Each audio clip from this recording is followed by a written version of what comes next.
Welcome all to this episode on Montessori education. When you observe a Montessori environment, you will notice children sitting on mats to do most of their daily activities. Don't you think the children should know how to roll and unroll a mat properly in an independent and disciplined manner before working with the other materials? So this rolling and unrolling of a mat comes under the area of learning called exercises of practical life, which we call in short as EPL. So Montessori education itself starts with this EPL. Children are taught to use both hands to roll and unroll their mats. As children roll out their mats, they are also taught to flatten out any ripples in their floor mat so as to make it neat and flat. Every child effectively practices repeatedly that will make this activity more perfect. In such a way, the edges are rolled and carried in a proper manner.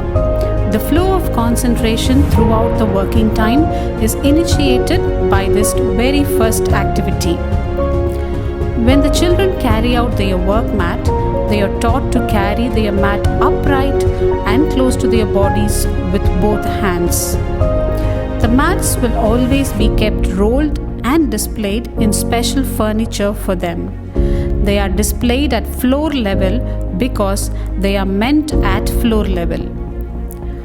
After the children had been taught how to roll and unroll their mats, they will be able to use this skill long term with all the other Montessori tasks which use a mat.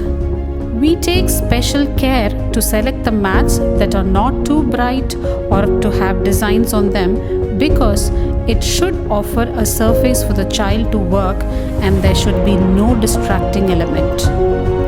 Indication lines, which are called functional decorations, are painted or embroidered on the mats which serve as the guidelines for the child when rolling the mat, and it also controls the edges in such a way that they are even. Rolling and unrolling a mat teaches children patience and how they should be doing stuff for themselves and not relying on adults to roll and unroll a mat for them. When these tiny hands are taught to work in a perfect way, they learn it happily and wholeheartedly. This exercise helps in the coordination of movement, the development of muscles, and above all, concentration of the mind. This flow of concentration in this little age brings in great changes and respect for his surroundings.